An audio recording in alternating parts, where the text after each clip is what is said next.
My beloved child, do you know what the most frightening thing on the road of faith truly is? It is not that I stay silent, nor that I forget you. It is that you, the very one who once wept, knelt, and cried out to me in the dead of night, quietly let go, allowing your heart to grow cold just as the spiritual clock is about to strike. When I said, "The one who endures to the end will be saved," Matthew 24:13, I was not only making a promise, I was ringing a warning bell for everyone who begins to tire right at the doorway of glory. Have you ever noticed how many people walk a long road of faith only to drop the blessing at the final threshold? It is not that their faith ran out. It is that they were too exhausted to believe one more time. They decide, "I have forgotten," when in fact, I am only finishing what I started. People lose heart quickly when the silence drags on, when promises have not yet become reality, when prayers have not yet been answered. But faith is not measured by how far you have come. It is measured by how faithfully you hold on at the very last moment. So many souls stop just short because they forgot that my clock is never slow. It simply keeps a different rhythm than yours. Can you hear it? The spiritual clock is counting the very breaths of time, and every second whispers, "The hour is near." Yet the world stays loud. People stay absorbed, living as if endless tomorrows were guaranteed. They keep postponing, waiting for another day to believe, never realizing that each hesitation shortens the opening. The time I appointed is not a vague figure of speech. It is a sacred appointment I wrote down before you were born. The dreams you carry, the unclear stirrings in your heart, the tears that fall for no obvious reason, these are not coincidences but reminders from me that there is not much time left. Sadly, many brush them off as passing moods, only to wake one day and find they walked right past a once-in-a-lifetime opportunity that will never come again. What grieves me most is not seeing you weak. It is seeing you grow cold, just as I am about to complete a miracle for you. On the journey of faith, almost no one gives up at the start. Many collapse near the end, where light has already begun to glimmer on the horizon. The enemy knows it cannot stop my hand, so it tries instead to pull you away from the place of waiting. It wears you out, distracts you, fills you with doubt, crowds your heart with noise until you no longer have enough stillness to hear my voice. And when you sink into that weariness, your grip loosens on the very thing I was about to hand you. You think you are only resting, but you are quietly stepping out of the company of those who will witness the miracle. Many live as though tomorrow is guaranteed, while in heaven the hands of my clock have already begun to move, and still they imagine they have countless chances. They chase work, plans, dreams. Few stop to ask, "Where am I in God's plan?" I have knocked at the door of their hearts again and again, through circumstances, through warnings, through dreams that seemed meaningless, but they keep insisting, "It's not time yet." My time is not a metaphor. It is a real appointment fixed before you ever came into the world. When the call goes out, if you do not answer in time, you will find yourself lost inside the very life I once mapped for you. Every invitation from me is not a temporary offer. It is a door that opens only once. To miss today is to turn your back on an entire season of blessing long prepared for you. Remember this. I am never in a hurry, but I am never late. When my appointed hour arrives, I long to find you ready, not tangled up and distracted by the world. Do not wait for tomorrow to believe, for tomorrow may never come. My child, have you ever paused long enough to listen to your own breathing, the rhythm counting down the seconds I have given you? I watch you busy and rushed, chasing after what you think matters most, never noticing that behind it all, my time is quietly slipping past. You pour yourself into building your life, tending every little detail, and forget there is something greater than all of it, your life in me. When I say, today, if you hear his voice, do not harden your hearts. Hebrews 3:15, I am reminding you that the time for obedience is not tomorrow, but today. Yet many keep stalling, letting the noise of ordinary life drown out my gentle call, until they finally realize realize that tomorrow no longer belongs to them. I understand your heart, always wanting to rest a little, delay a little, wait for a more convenient moment before giving me everything. But you do not see that every "I'll do it tomorrow" is one more step away from me. The devil does not need to shove you into great sin. He only needs to whisper, "There's still time." He does not have to steal your faith. He only has to delay it until the door has closed. The thief comes only to steal, kill, and destroy. John 10:10. And often he needs no force at all, only distraction, and you will lose all by yourself the opportunities meant for you. I do not scold you for being weak. I only fear that you will grow so comfortable with your weakness that you stop wanting to rise at all. I have sent you many awakenings, the restless nights, the events that rattle your heart, the dreams that seem to make no sense. Each one is my gentle touch on your soul, letting you know that I am still waiting. But you call them coincidences and soothe yourself with, "It's probably not the time yet." You do not realize that the time is precisely now, for my timing is not set by earthly clocks, but by the rhythm of heaven's purpose. I know the plans I have for you, plans for peace and not for harm, to give you a future and a hope. Jeremiah 29:11. I have never stopped planning good things for you. I only need you to show up at the hour I appointed. Every time you postpone, it is you who arrives late to what I have already prepared. I know there are moments when your heart is worn out because the road feels endless and your prayers seem to go unanswered. But trust me, you have never been forgotten. I am teaching you to walk by faith, not by feelings. Feelings shift. Faith is what keeps you standing when everything else seems to crumble. Look closely, and you will see that it was exactly in the seasons that felt like my silence that I was rearranging your life. If I let your spiritual clock run slower than other people's, it is because I am teaching you the worth of waiting with me. With the Lord, a day is like 1,000 years, and 1,000 years like a day. 2 Peter 3:8. My time is not late, only different. And that difference exists so you can learn to believe even when you cannot yet see. The world keeps telling you that your chances are endless, that this failure can always be fixed, that mistake undone. But some opportunities come only once in a lifetime, and when I knock, I long for you to open it once, not to say, "Let me get a little more ready." Behold, I stand at the door and knock. If anyone hears my voice and opens the door, I will come in to him. Revelation 3:20. I do not knock forever because I honor your will. And if you keep fixing your eyes on what you are losing, you will miss what is coming. I do not need you to be perfect. I only need you to be willing. When you are willing, I will handle the rest. There are those I once entrusted with a calling, whose hearts once blazed for me, but whose fire slowly dimmed because they thought, "I'll live for him again when the timing is right." But the fire of the Holy Spirit does not wait for a better time. When I breathe life into your soul, I want you to keep that flame burning, even if it is only a small flicker in the dark. Do not compare yourself to anyone, for my timing for each person is unique. I only ask that you not let the fire die out through complacency. Do not quench the spirit, 1 Thessalonians 5:19. Guard that small flame, and you will watch me turn it into a torch that lights an entire harvest. Some people believe they are truly alive when in fact they are asleep inside the busyness of life. They commit no obvious sin, but they no longer hunger for me. They go to church, yet their souls drifted far from me long ago. I look at them and my heart grieves, because the light in them is fading like a lamp running out of oil. Remember my words. Keep watch, for you do not know on what day your Lord is coming. Matthew 24:42.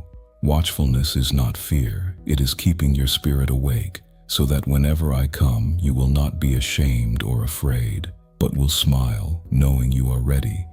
Do not let busyness kill your closeness to me. I do not rebuke you for having concerns. I know you live in the middle of this world. but it grieves me when you give your time to everyone and everything except me. When I wake you with a nameless emptiness, that is my invitation for you to return.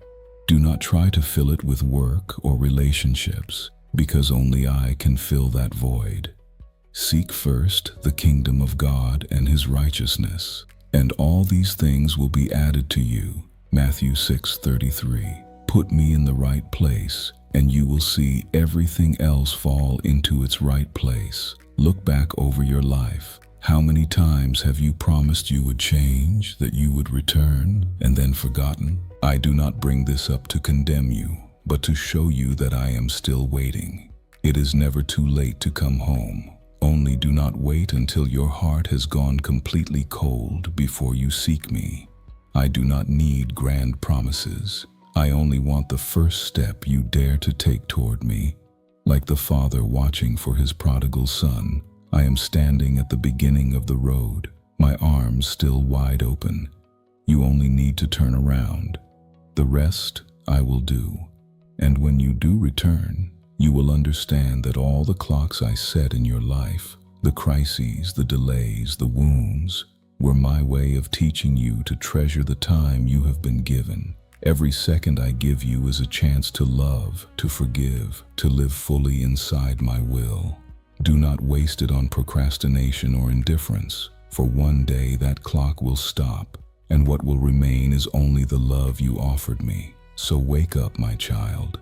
Do not wait for a clearer sign. Every sign you need has already been given, in your heart, in your circumstances, in my word. Take a step, even a small one, because every step toward me is a step away from the dark. Like the sower who knows the harvest is near, stand up. Your season is approaching too. As you begin to walk, you will learn that the spiritual journey is not only about going far, but about keeping your heart awake in the storm of distraction. Sometimes the real danger is not that you have not yet started, but that you are moving in the right direction while letting your heart fall out of rhythm. Engrave this on your heart. The most dangerous part of the journey is not when you feel weak, but when you feel you are almost there. When you stand in the final stretch where just a little more endurance would carry you into the promise. That is when the enemy launches its fiercest attack. It does not come at you with blatant sin, but with exhaustion, discouragement, comparison, and the constant noise of the world. I have watched countless souls stop right at the door of the miracle simply because they had no strength left to wait one more hour. But those who hope in the Lord will renew their strength. They will soar on wings like eagles. They will run and not grow weary, walk and not faint. Isaiah 40:31. I do not want you only to begin in fire. I want you to finish in light. I know you have endured many trials, and at times you feel I take too long to answer. You pray, you believe, then you wait. And the longer you wait, the colder your heart seems to grow. That is when you start glancing at others and asking, why does God answer them so fast and not me? In that instant, the seed of comparison is planted, slowly sprouting into bitterness. But faith is not a race to see who receives first. It is each soul's own personal journey. I have a unique plan for every person, and no one who keeps walking in my will is ever late. Let us not grow weary in doing good, for in due season we will reap if we do not give up. Galatians 6:9. I want you to learn endurance even when no one applauds, because it is precisely in that hidden place that I test whether your love is genuine. When you feel worn out, do not struggle alone. Stop and sit at my feet and let me pour fresh strength into you. Sometimes I do not want you to run fast. I only want you to be still in my presence. Be still and know that I am God. Psalm 46:10. The world tells you to be strong and relentless, but I teach you that real strength comes from knowing how to be weak in me. You do not have to pretend you are fine or hold back your tears, for I know everything. Every sigh you release, every tremble inside you. I am not far from you in your weariness. I am right beside you, waiting for you to lift your head so I can help you stand again. But understand this too, distraction does not always arrive through pain. Sometimes it slips in through pleasant things. A compliment, an opportunity, a small success can pull you out of the place where I set you. The enemy is subtle. It cannot stop me from blessing you, so it simply lures you away from where the blessing is being poured out. It convinces you that you must do a little more, prove yourself a little more in matters I settled long ago. So you chase what is merely good and forget what is right. No one can serve two masters. Matthew 6:24. You cannot run after people's applause and at the same time keep your heart pure for me. You must choose stillness in my will or noise in the world. I see you, my child, when your heart sags in the middle of the road. There are days you want to let go, not because you have stopped believing, but because you have waited so long. I understand. Yet every real miracle needs time to take root, like a seed lying motionless in the soil, enduring darkness and damp, waiting before it breaks toward the light. If you quit in the middle of the process, you will never see the golden grain you once prayed for. Those who sow in tears will reap with songs of joy. Psalm 126:5. Your tears are not wasted. They are watering a harvest that is on its way. Exhaustion does not mean you have failed. It only means you need me more than ever. When your hands tremble, take hold of mine. When your knees give way, kneel. Sometimes victory is not found in standing up, but in knowing where to kneel. For when I am weak, then I am strong. 2 Corinthians 12:9-10. Your strength does not come from your own willpower, but from your surrender to me. Surrender is not defeat. It is letting me win on your behalf. The storms you are facing now are not meant to destroy you, but to refine what is truly real in your heart. I let you walk through trials, not because your pain delights me, but because I want you to learn to love me even when your hands hold nothing. When you stay faithful, though you see no miracle, that is the very moment you yourself become the miracle. Blessed are those who have not seen and yet have believed. John 20:29. I have not forgotten a single one of your prayers. I am only waiting for your heart to grow wide enough to hold what I am about to give. Do not be afraid when you feel weary. Weariness is not nearly as dangerous as letting that weariness kill your faith. Rest in me, but do not leave me. There is a difference between resting and quitting. Resting restores your strength. Quitting refuses the road I marked out for you. Learn from Jesus. Though exhausted on the cross, he still declared, "It is finished," John 19:30. He did not stop because he was weak, but because he had completed everything. I want you to finish the same way, not because you are worn out, but because you have faithfully walked to the end of the path I entrusted to you. When you keep your heart steadfast, I will add strength to you. Every step you take in exhaustion is a step I am lifting by my grace. Let your eyes look up to me, not around you. When you look to me, you will see the storm begin to fade and your soul return to peace. You keep in perfect peace the one whose mind is stayed on you because he trusts in you. Isaiah 26:3. And never forget, no bend in the road is meaningless. Every drop of sweat on the path of faith is counted by me and kept in my bottle. When you have crossed that stretch of road full of distractions, you will realize that what I have been training in you is not the strength to run, but the strength to stand. After every gust of wind, what remains is not the one who ran fastest, but the one who kept their heart. Let your heart rest in me, because the road ahead will require that very steadiness to walk through deeper silences and greater trials. Do not be afraid when the light seems to dim, for only in the deepest night does my light shine most clearly. Keep walking, not because you still have strength, but because I am still walking with you. The place you think is the end is in fact the starting point of a new chapter, where I will teach you that true faith is measured not only by endurance, but by your ability to stay at peace in the middle of the storm. Did you know that sometimes what weighs your soul down is not the storm, but the silence? My silence can leave you confused, like a child in the dark, unsure whether the Father is still there. You have prayed, cried out, waited, and the answer has not come, and so you assume I have turned my face away. You begin to doubt, have you forgotten me? But I have never left. It is precisely in the long pauses that I am working harder than ever. He who watches over Israel never grows tired and never sleeps. Psalm 121:4.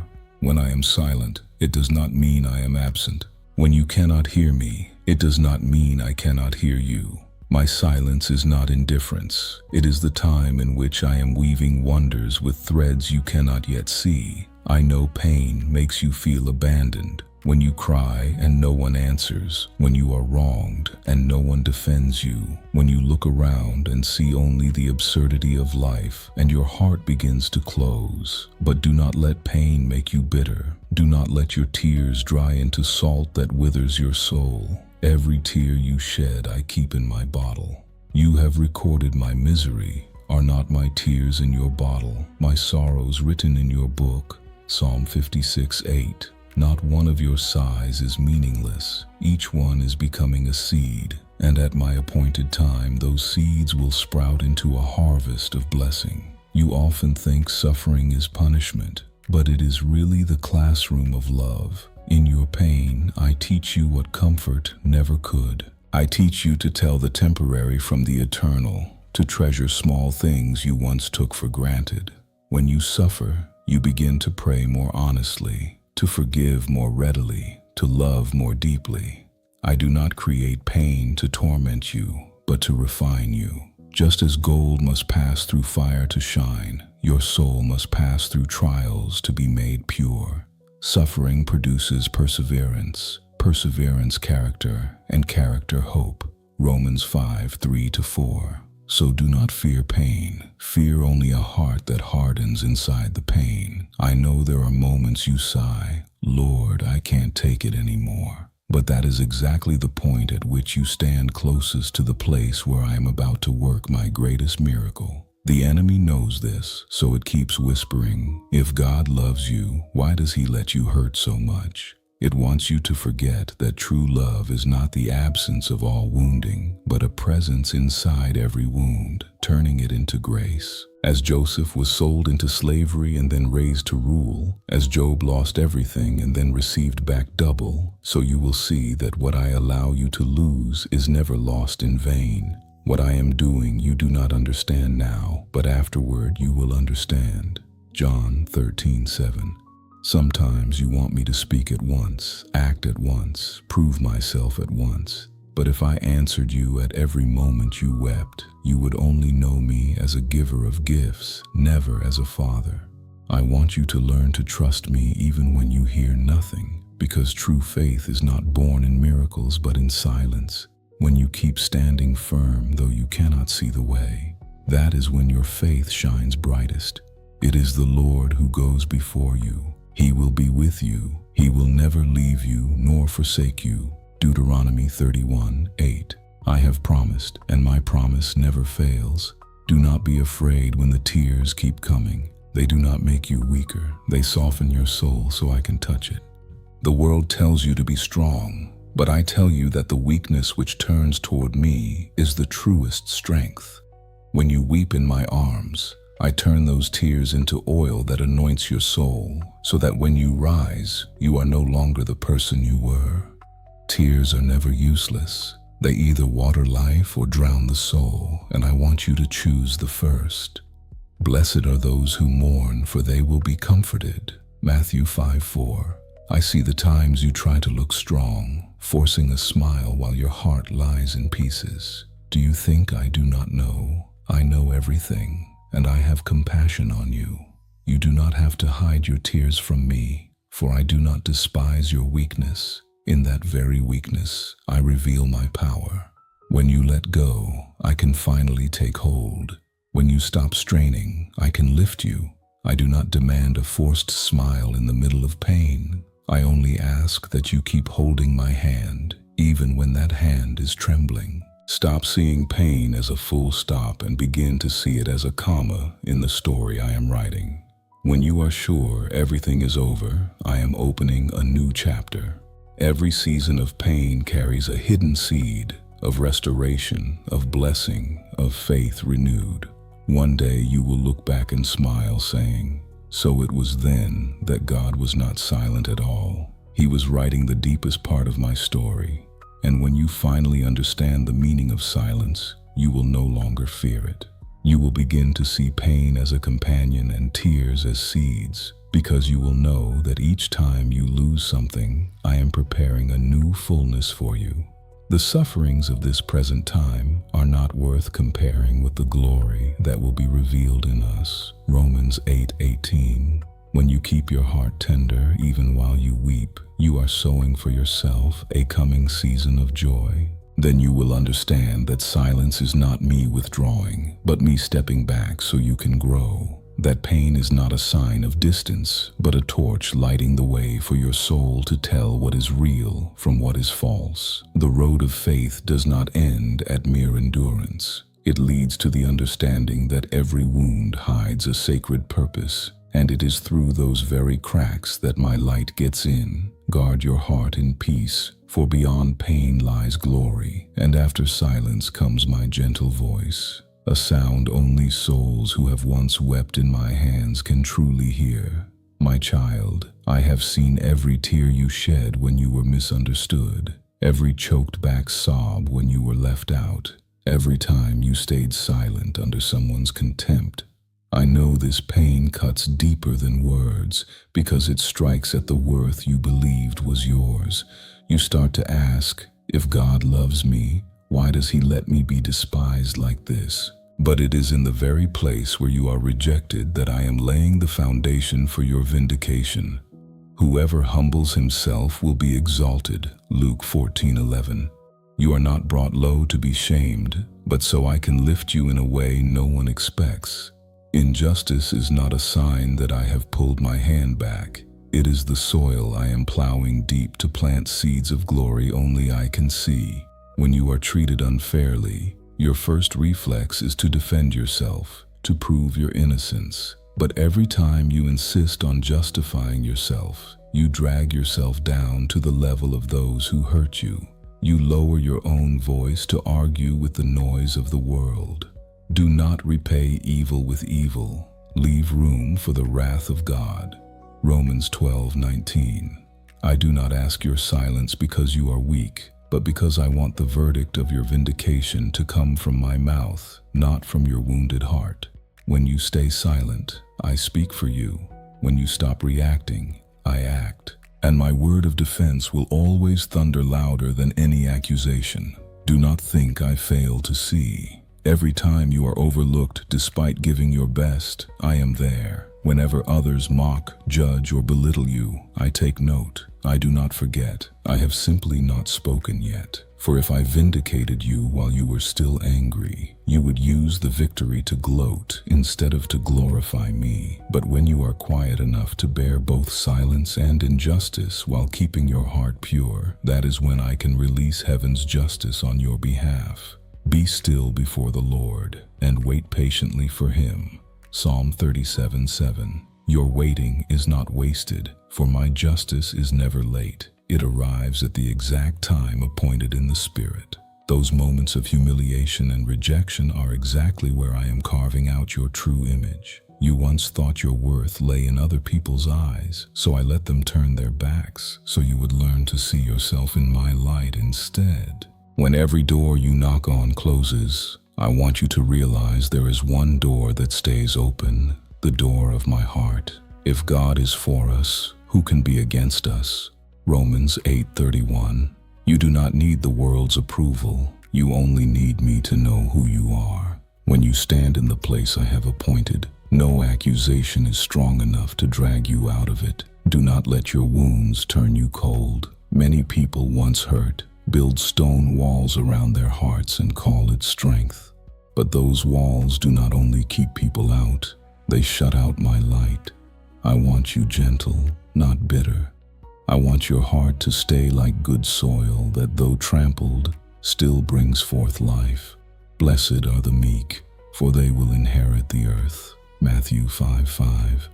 True strength is not hardness, but the ability to keep loving after being hurt. Let me heal you instead of chaining yourself to hatred. For if you keep looking through the lens of bitterness, you will never see the glory I am preparing. I do not allow anyone to hurt you merely as a test. Every contempt you receive carries a purpose. When you are pushed out, I am removing you from places that were never yours. When you are slandered, I am teaching you to stand firm without needing applause. When you are misunderstood, I am training you to understand others more deeply. This is not failure, it is training. Those I intend to use for great things, I almost always lead through seasons of deep humiliation. Unless a grain of wheat falls into the earth and dies, it remains alone. But if it dies, it bears much fruit. John 12:24. You must die to the craving for human recognition in order to be born into the recognition of heaven. I have watched you try to prove you were right, only to find that the more you spoke, the more you were misunderstood, until you grew tired and wanted to give up. But your silence is not weakness, it is strength held in reserve for the right time. Some things are meant to be proven only by fruit. As time passes, the very outcome of your life will be your vindication. The righteous will flourish like a palm tree and grow like a cedar of Lebanon. Psalm 92:12. Let me vindicate you with blessing, not with arguments. Do not lock yourself into the identity of the wounded one. If you let the past define you, you will never see the future I am opening. Do not let the contempt in other people's eyes become the mirror for your life. You were not born to answer scorn. You were born to reflect my glory. When I look at you, I do not see someone pitiful. I see a warrior being forged in fire. You are my treasured possession. Deuteronomy 7:6-8. I chose you not because you are strong, but because I love you. When the day of your vindication comes, you will understand why I asked you to stay silent. While you were being brought low, I had already written the day I would lift you up. While you were rejected, I was already preparing a place where you would be honored. While others looked down on you, I was laying the foundation for a position only grace can open, and in that moment you will crave neither revenge nor the need to prove yourself, because my peace in you will run so deep that you will need no other word. One day you will see that the very wounds that once shamed you are the places where my light shines through most brightly. In humiliation, I teach you what true honor is. In rejection, you learn what it means to be chosen. What I am doing now you do not understand, but afterward you will understand. John 13:7. Then you will no longer want to hide your past, because you will see clearly that I used each wound to sculpt a new person in you. So do not close your heart. Do not let pain define you. Let me use that very pain as the launching pad into a season of vindication. For what you call humiliation today is the red carpet I am rolling out for the day I honor you. Just as Joseph was thrown into a pit that became the road to the palace, so the low places will carry you upward. When you understand this, you will stop fearing contempt, because you will know that every scornful word only thickens the foundation of the throne of honor I am building for you. And once you have risen above every injustice, you will walk more lightly, with a wider heart and clearer eyes, knowing that true vindication does not come from other people changing their minds, but from your own heart being changed. When you see everything through my eyes, nothing will wound you the way it once did. In that moment, you will have entered another season, a place where pain is no longer a burden, but a mark of grace, where you understand that to be despised for my name is not loss, but profound honor. And out of that deep gratitude, you will move forward gently, because you will know the journey does not end at vindication. It goes further still, to the place where you learn the most important lesson of all. Not to fear people's contempt, but to fear missing the moment when I open the door to defend you and lead you into the glory I prepared long ago. My child, there is an invisible but powerful chain that binds many feet. The fear of people's gaze. You do not dread grieving my heart as much as you dread what others might say or think about you. There are times I urge you to step forward, to speak a word, to stand on the side of truth, and a voice rises inside you.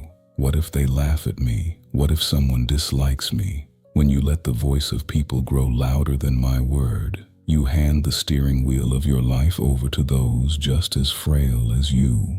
For they loved human praise more than the praise that comes from God. John 12:43. I do not want you on that path. What is truly frightening is not that people dislike you, but that this fear pulls you away from the very place where I long to defend you and lift you up. I know the scratches on your heart, the times you were mocked, looked down on, called names you cannot forget. Those memories have made you shrink back, living just small enough that no one notices you, as long as you feel safe. But you were not created to live under the shadow of people's judgments. When you let one comment, one cold look, one criticism decide who you are, you have forgotten my voice calling you beloved. I, even I, am he who comforts you. Why then are you afraid of mere mortals who must die and forget the Lord your Maker? Isaiah 51:12-13. Your fear of people only grows because the image of me in your heart has shrunk. I do not condemn you for it, but I long to heal it. Look back for a moment. How many times have you clearly known what was right, yet did not dare do it simply because you feared how others would look at you? I prompted you to forgive, but you feared they would call you weak.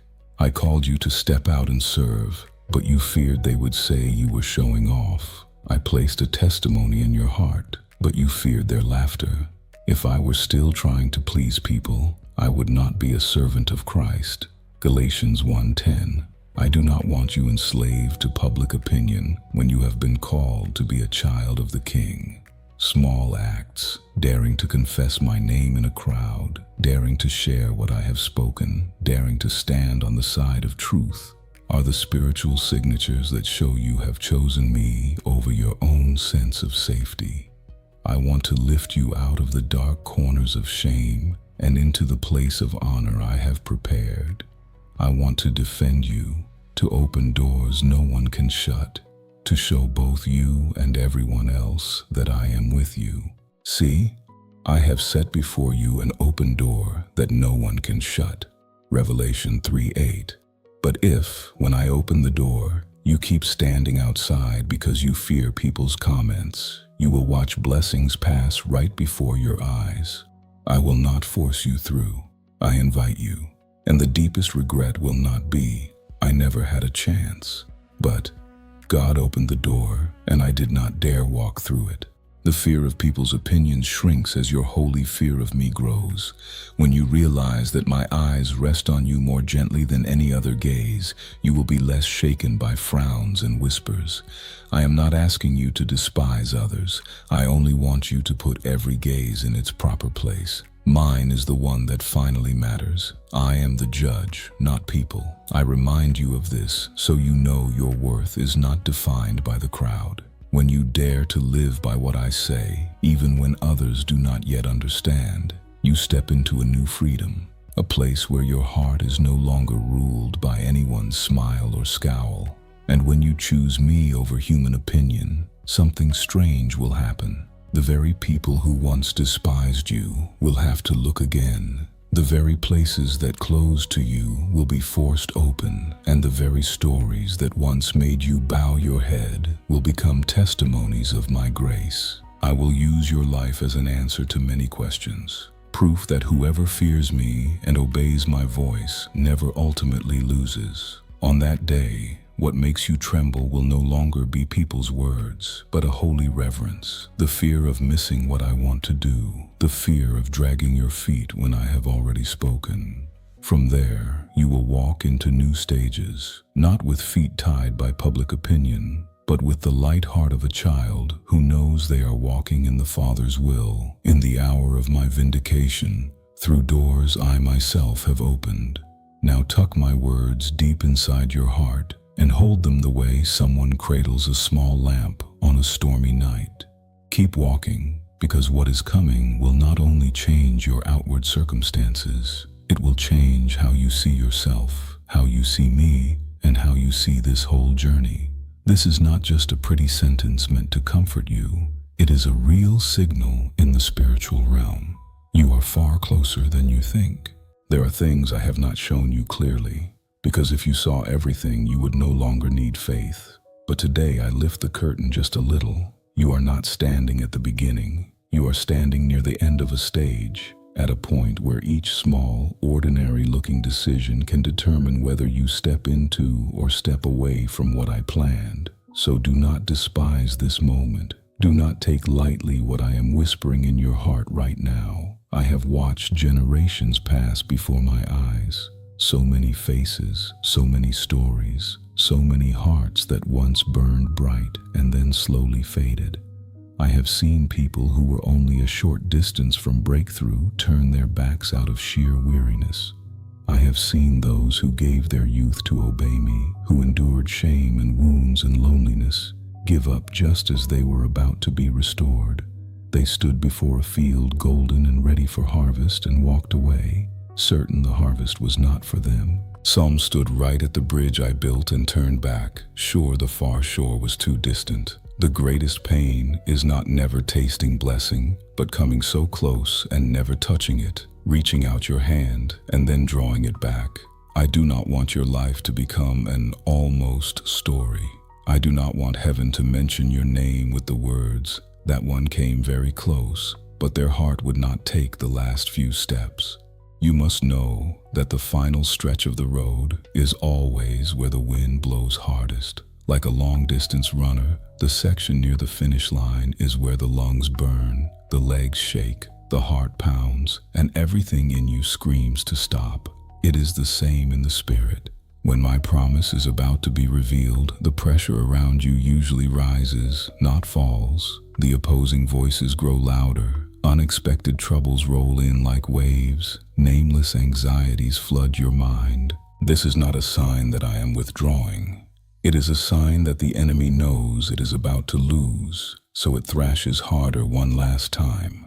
It cannot close the door I open, but it can try to drag you away from the threshold through distraction, doubt, irritation, comparison, and self-pity. It will use everything that ever wounded you, dredging up old memories to make you forget what I have spoken and remember only what the world did to hurt you. I do not say this to frighten you, but to wake you.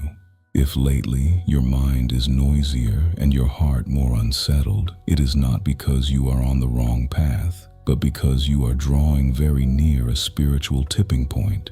I have watched many people who, after years of trust, suddenly let doubt take the center seat in their hearts. At first, they only entertained a few passing thoughts. Maybe God never meant this for me. Maybe I misheard him.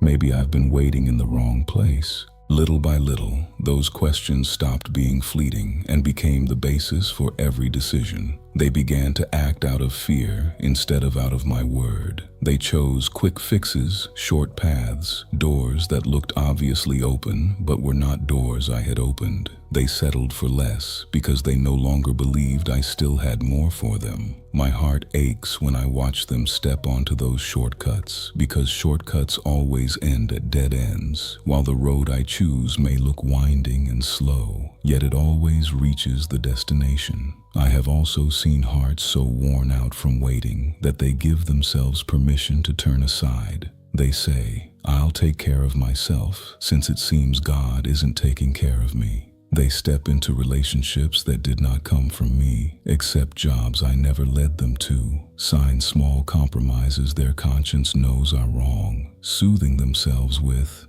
"At least I'll suffer less than I do now." They do not realize that each choice pushes them out of the orbit of my promise. I do not abandon them. They themselves leave the place where I had prepared something better.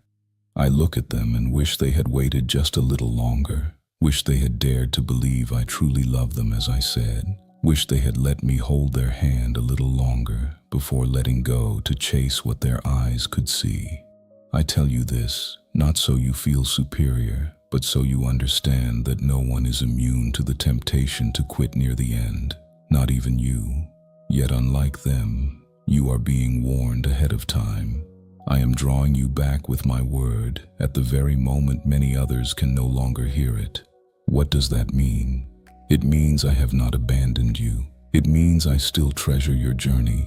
It means I am looking at you with hope, not disappointment.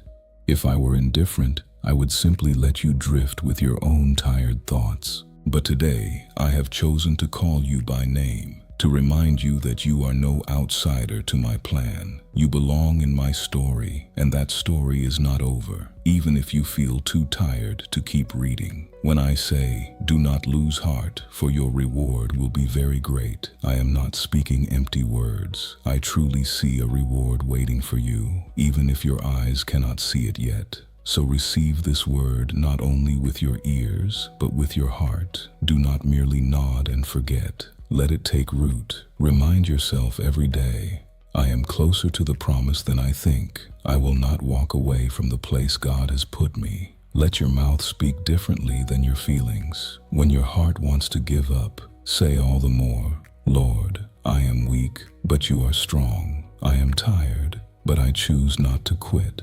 When your thoughts try to slip off my path, bring those very thoughts to me and say plainly, I am doubting. Please heal me of this doubt. I do not despise a heart that dares to bring even its weakness to me. The only time you shut me out is when you pretend to be strong while quietly drifting away. Remember every stage of the road you have already walked with me. The times I rescued you from situations that looked hopeless. The times you were sure you would collapse and yet somehow remained standing. The moments you sensed an unseen hand pulling you out of the worst.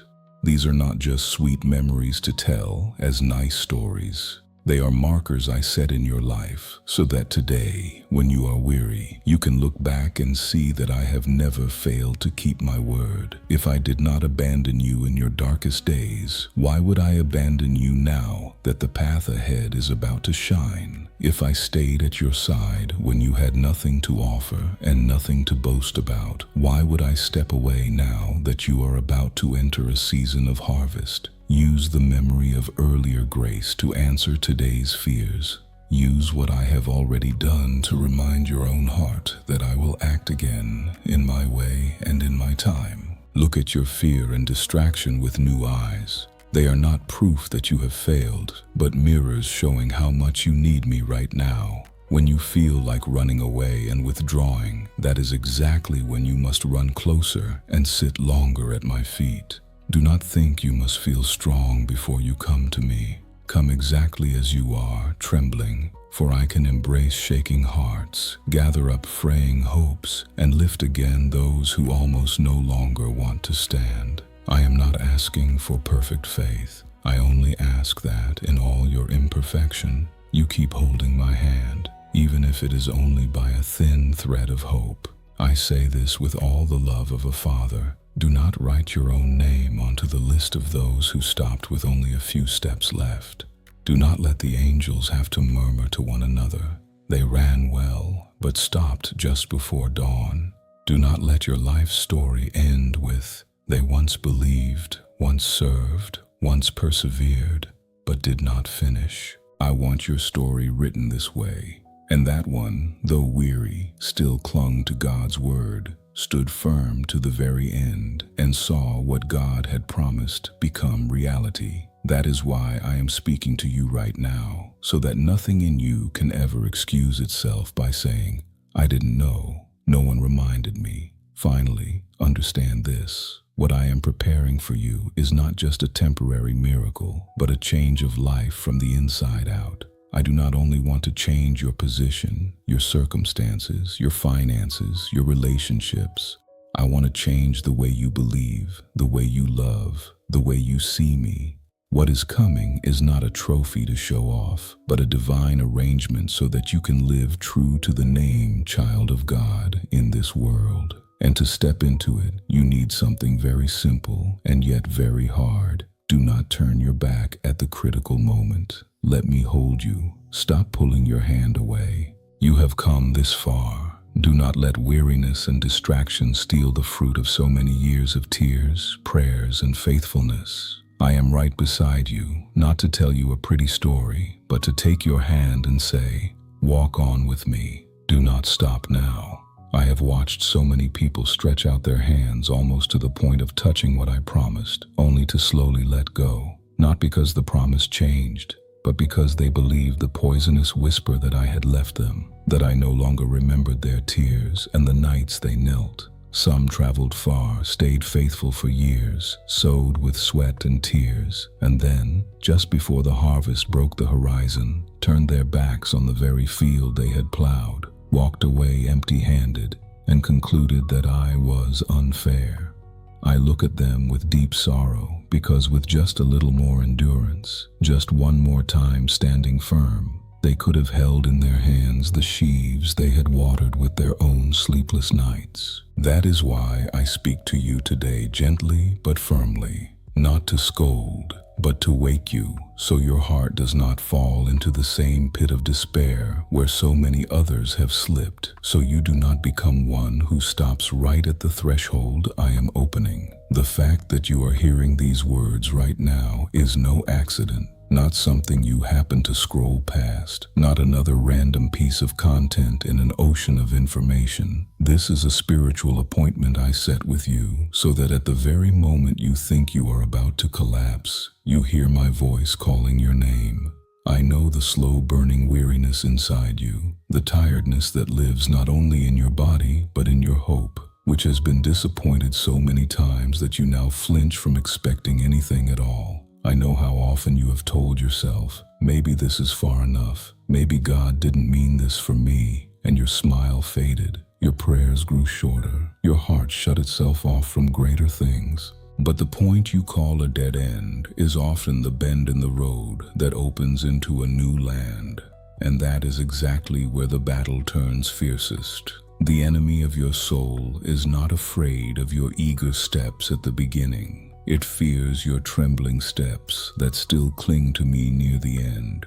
It is not afraid of your hasty promises at the start. It fears your quiet perseverance on the days no one is watching. It knows better than anyone that when you keep holding my hand to the very last, no power can stop me from completing what I have spoken, so it does not waste its strength fighting my hand. It cannot, but throws everything at your heart, hoping you will be the one to let go. It uses mocking laughter, rumors whispered behind your back, contemptuous looks, comparisons that make you feel small, words that seem casual but pierce straight into your old wounds, all to convince you that you are unworthy, unloved, someone who has missed their time. It whispers, see, God isn't defending you.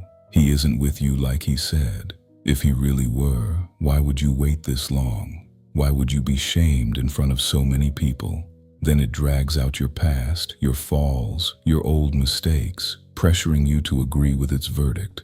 God has forgotten you. Know this, whenever those voices grow louder than mine, you are stepping onto the fiercest battlefield of your spiritual life. It is no coincidence that just as you are about to break through old limits, waves of criticism, doubt, and confusion crash in. It is no accident that just as I am opening a door, the fear of people's opinions suddenly looms larger than ever.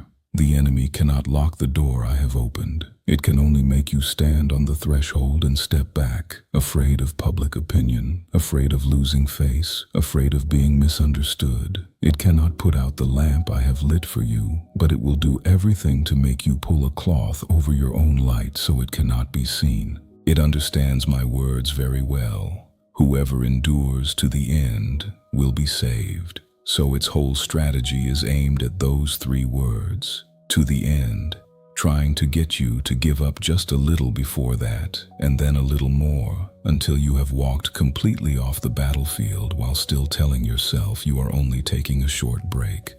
That is why I am not speaking to you today in a tone of rebuke, but as a father sitting beside a sighing child, gently laying my hand on your shoulder and whispering, "My child, do not believe that noise out there. Look into my eyes. I am still here. I have not forgotten."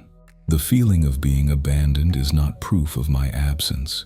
It is only a mist the enemy blows into your face to block your view. The spiritual reality is the opposite. Precisely when you think I am farthest away, I am watching you most closely, like a farmer standing silently at the edge of his field, following every tiny movement of the seed, waiting for it to split open. You do not see me rush in, because there are battles I want you to experience with me, not just watch from outside. There are moments when I let you reach the very limit of yourself, so you will understand that your survival never rested on your own strength. Remember Peter walking on the water. He took several steps in the miracle, but when the wind rose, he looked at the waves, at the force of the storm, at his own weakness, and he began to sink. I was there from the instant he lifted his foot out of the boat to the moment he was about to go under. I was only waiting for him to cry, "Lord, save me," and at once I stretched out my hand and caught him. You are standing in exactly that place now, where the wind blows stronger, the waves rise higher, and your heart trembles more, not because I have left you, but because you have stepped out of your comfort zone. If you turn back to the boat now out of fear, you will spend the rest of your life saying, "The Lord never let me walk on water," when in truth it was you who pulled your foot back halfway. I do not want that story repeated in you. I do not want you to become a witness of retreat. I want you to be living proof that an ordinary, weak person who dares to cling to my word amid mocking laughter and skeptical stares can be lifted by me and led through doors they never dared dream of. So when you hear these words, do not listen only with your ears. Let them reach the deepest place in your heart, the place where you have quietly agreed with the lies that say, "I only bother God. I don't deserve blessing. There is nothing special about me." I want to cut those sentences off at the root, because they did not come from me. I call you beloved child. I call you my treasure, the one I have chosen. I declare that I am with you. Do not be afraid or discouraged. I have engraved your name on the palms of my hands. How could I forget you? Look back over the road you have just walked. If I upheld you through so many earlier waves, would I really leave you to drift now, with the shore so near? The only thing that can truly cause you to lose your way is not my hand letting go, but you choosing to believe the noise over my word, choosing to fear displeasing people more than missing the hour when I stand up to defend you. So today I invite you, not with a shout but with a whisper, to rise once more, to loosen the cords of human opinion wrapped around your heart, to turn your face from the crowd and lift your eyes to me. There, in my gaze, you will understand that you are loved far more than you ever believed, awaited far more than you imagined, and that a new season is drawing nearer than you can picture. Do not let go now, my child, for the place you think is the end of the story is actually the first page of the new chapter I am about to write. A chapter in which, when you look back one day, you will realize that if you had bowed your head in fear of people, you would have lost the very moment I stepped forward to stand up for you in front of them. What I want you to see now is no longer what people are saying, but what is happening at the deeper level of your soul and in the spiritual realm your eyes cannot yet see. Your enemy is cunning. It does not always use big sins or obvious temptations to bring you down. Instead, it drips into your mind little streams of scattered thoughts, vague anxieties, and endless what-if questions. It piles up tasks that seem urgent but are really trivial, so your heart stays tangled like a ball of string, leaving no room for peace or for my gentle whisper. It lets you sink into conversations that bring only irritation, pointless arguments just to prove you are right, insults that keep you busy explaining yourself, scratches to your pride that cost you hours obsessing over how people see you, while the things that truly belong to eternity, the things I sowed in you with tears, with the nights you knelt, with the times you obeyed at a cost, are slowly pushed to the margins. Understand this. Every time you let your heart drift on those waves of distraction, you are unknowingly trading an entire season of blessing for a few minutes of satisfaction, a few compliments, a brief feeling of false safety, an exchange you will regret when you look back. In your history with me, there have always been decisive moments, hours I marked as special, stretches of time I set apart to reveal what I had long prepared for your life. They are not loud, not heralded by trumpets, not staged under the brightest lights. They often come in silence after a long season of faithfulness with no visible result. This very moment is one of them. I have ordered your steps, shaped a teachable heart in you, let you pass through injustice and silence and tears, so the roots of your faith would grow deep. Now I am opening before you a door that belongs uniquely to you, tied to your own story, your own wounds, your own prayers. A door no one else can walk through in your place, with no duplicate anywhere. I call this set-apart time. It is not a random stretch of life, but the meeting point between my promise and your response. If, right in this hour, out of fear of opinion or weariness, or the chase after noise, you lock your heart and retreat into a safe shell, it is as if you gathered up all the years you lifted your tear-stained face to me, all the times you believed in the dark, all the precious things you sacrificed for my sake, and tossed them into a corner as if they had never been. I say this not as a stranger offering advice, but as the one who has walked with you step by step, who knows every night you wanted to give up and yet still clung to me. So I have the right and the authority to warn you. Do not squander the golden hour of your soul on passing voices. This is not the time to keep glancing left and right to read people's faces, to see who supports you today, who stays silent, who criticizes, who praises. Nor is it the time to analyze yourself to exhaustion. Why this happened, why that has not changed, why this person treats you that way. The more you hunt down every reason, the deeper you will be pulled into a circle of speculation and sorrow with no exit. What you need most now is to reset the center of your soul, to keep the inner eyes of your heart fixed on what I have laid bare before you, on the words I have spoken in Scripture, on the confirmations I have repeated through circumstances, through dreams, through the people I have used to encourage you. If you press your ear to the world's noise, the news, public opinion, harsh and loveless criticism, sarcasm, unfair comparisons, then my whisper in the depths of your heart will be drowned out. Not because I have stopped speaking, but because you have tuned in to another channel. If you let discouragement, pessimism, and self-pity drape over you like a heavy coat, you will very easily reach a dangerous decision to release the promise just as it is about to take form, like a farmer who sowed all season, watered the ground with sweat and tears, and then, tired and convinced nothing more will happen, abandons his field right before harvest and lets someone else walk in and reap for free. But if you stay with me patiently, not in a tense, straining posture, but in a deep inner rest, choosing to believe I am still at work even when your emotions rise and fall unpredictably, then you will see that every day of waiting, every time you held your tongue instead of speaking bitter words, every choice of obedience over feeling was weaving together the very answer you long for.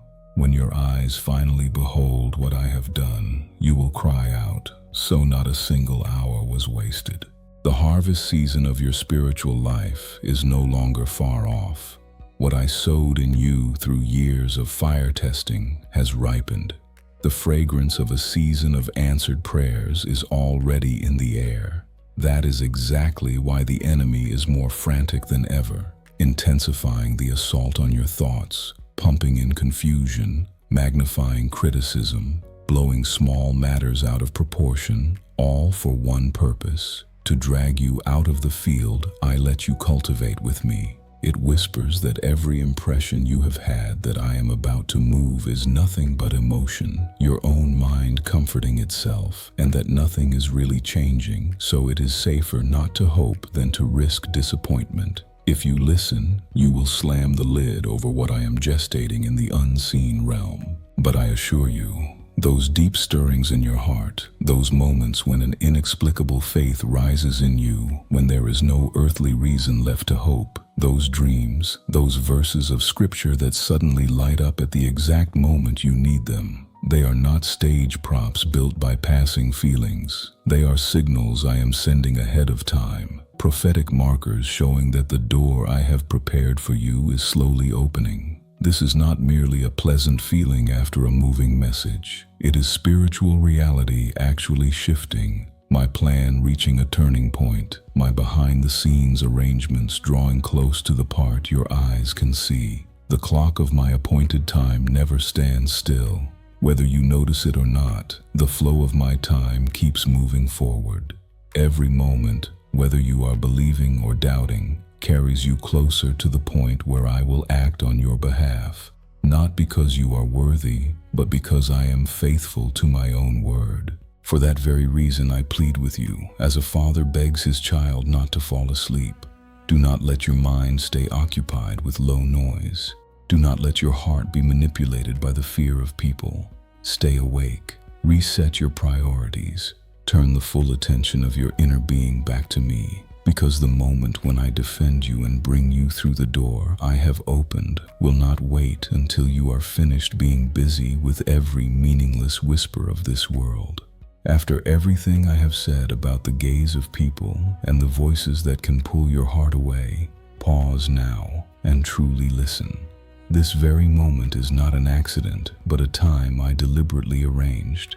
It is not just a small piece of the story.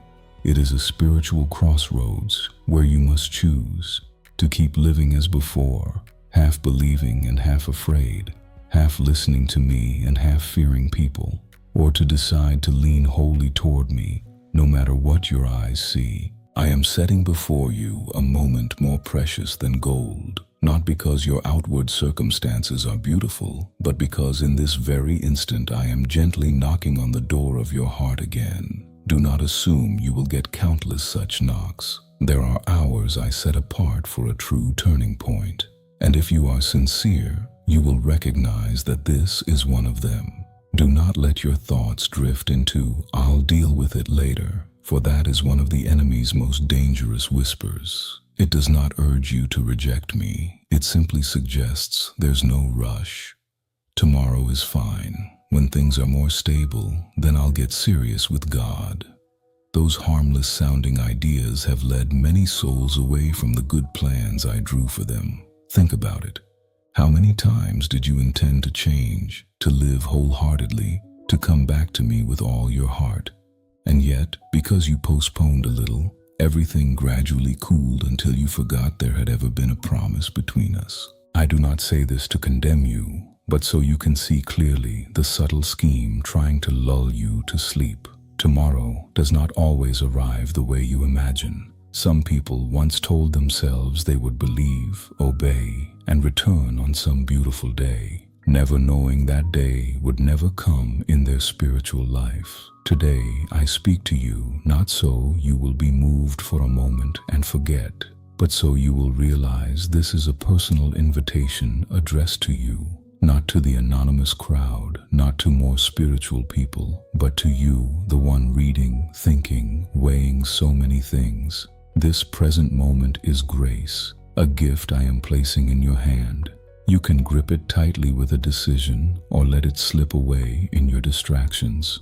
I will not force you, but I tell you plainly, if you keep stepping back, if you keep choosing silence in the face of my call, you will lose a very special season I am beginning in your life. Do not take the winding detours I never showed you. There was a time I placed in your heart a promise, a calling, a direction. You know which way you are meant to walk. You have simply not dared. If you now avoid it, keeping yourself busy with 1,000 things so you never have to face my word, you will end up both weary and without peace. I do not want your life to drift along in half-hearted decisions. I am calling you to stop. Lift your eyes to me and remember what I told you at the beginning. My promise is not a bargaining chip. If everything goes smoothly, I'll obey. If not, I'll wait for another time. My promise is the foundation on which you dare to step forward, even when much ahead remains unclear. When I tell you to cling to my word, it is because I know there will be winds, waves, and whispers that shake you. You cannot expect a perfectly smooth road, but you can expect a Lord who never changes. If you keep your heart turned toward me, your spiritual eyes fixed on the one who promised, no storm will be strong enough to sweep you away. You will still see the waves, still hear the scorn, still endure delays that pierce your heart. But in the middle of all of it, you will know that my hand has never left yours. I have said that I am faithful, which means I am true to my own word. I do not take it back. I do not abandon what I have begun. What I ask of you is not perfection, but steadfastness. That even when you are exhausted, you still resolve not to let go of my hand. Do not be too troubled when others do not believe what I am doing in your life. They may laugh, may not understand, may make light of the spiritual turning point you are walking through, but they are not the ones who will walk with you to the end of the road. I am the one who will go with you to the deepest place of your soul. When I call you to stand firm and not be shaken, it is not a vague comfort, but a way of life. As you stay in the place I assigned you, even when the wind changes direction, you will gradually watch what I began in you take shape, rise up, and bear fruit. There are things still hidden now, unseen by anyone. But in that very hidden place, I am building a new future for you. I also know the anxiety in you when everything seems to slow down. You ask, if this is my appointed time, why doesn't it all open at once? If this really is a door the Lord opened, why do I still feel so unsure? You forget that every promise carries a season of preparation. A seed cannot bloom the moment it is sown. A child cannot run the moment it is born. Everything I build according to my timing needs a silent interval to sink deep roots, so that when it rises, it will not be easily uprooted. What you call delay is often, from my view, mercy, because I am wary of lifting you too quickly before you can bear the weight of the very blessing itself. I want you to grow up through the process, not flare up for a moment and burn out. So instead of sitting and counting down the days to the miracle, I invite you to change the question. While I am waiting, who is the Lord wanting me to become? When you ask it that way, each day suddenly takes on meaning. The small things you do, the hours you stay faithful, the times you choose silence over retaliation, the moments you choose to be present with me instead of fleeing into entertainment, all of it is shaping you into someone who can carry what I am about to entrust. That is how you keep your heart from being scattered, from being pulled away from the center, which is me. And I am not only telling you to listen and keep this to yourself, I am calling you to become a carrier of the message. When I touch you through these words, it is not only so you may be comforted, but so you may become a channel for others. When you bravely share what I am speaking, even just a sentence, a paragraph, a single thought, you are signing a spiritual covenant through your actions. You are saying to me, I do not only believe in secret, I dare to stand on what you have said. That is faith made visible, belief embodied in real life, no longer a passing feeling, but a decision measured by your steps, your words, and your willingness to declare openly to whom you belong. You may think sharing a message, a word of encouragement, a few lines of text is nothing important, but in the spiritual realm, those small acts are like planting a flag on your own territory and declaring, "This ground of my life belongs to the Lord." You are not only bearing witness to others, you are bearing witness to your own heart. Every time you dare to express your faith, the fear of people's opinions loses a little of its grip. Every time you stay silent merely because you fear what they might think, that invisible cord tightens one more loop around your heart. I invite you into freedom through small actions that carry great meaning. When you share what comes from me with reverence, not to show off or to argue, you show heaven that you treasure my voice above every like, every comment, every nod of approval from the crowd. Instead of letting your mouth simply echo the world's noise, you turn it into a conduit for my living word. That is a form of worship, a quiet but powerful declaration that you do not want to miss the moment whose bell I have already rung. You are writing into the air, "I am no longer asleep. I want to stay awake and keep watch with you." I know that to live this way, you will have to wrestle with yourself. There will be moments you feel awkward, embarrassed, misunderstood. I see every one of those hesitations, and I do not condemn you. Instead, I take your hand and say, just take one small step at a time. I am walking with you. I do not demand that you instantly become someone who fears no one. I only want you today to be a little less afraid than yesterday, a little less dependent on others' eyes, and to cling to me a little more tightly. Every small step is precious to me, because I know what you have to overcome inside in order to dare it. Remember, when I say now is the time, I do not say it to make you panic, but to pull you out of carelessness. I am not telling you to rush into meaningless activity. I am inviting you to be awake in mind and heart. To be awake means not living by mere habit, not doing everything just because everyone else does, but daring to pause and ask me, "Lord, what should I do with my life today? What do I need to obey today?" When you live like that, each ordinary day becomes part of a prophetic moment. You are no longer swept along, but walking with the awareness that there is one guiding every step. So I whisper to you once more, do not let this moment pass like all the others. Let it become a landmark, the place where you decide that from now on you will fear me more than public opinion, cling to my word more than to your feelings, and dare to say yes the instant you hear my voice, instead of waiting for a perfect day that will never arrive. From that decision, I will lead you into doors you cannot yet imagine, and when you look back, you will know it was today, in this seemingly ordinary hour, that you answered my gentle yet majestic call, the call that drew you out of distraction and into a season of awakening, of keeping watch with the Father of your soul. So after everything you have endured, the slanderous words, the doors that closed, the times you trembled under others' gaze, what I am calling you to now is not to try to become perfect, but to guard within you the things worth protecting. First, guard your inner life.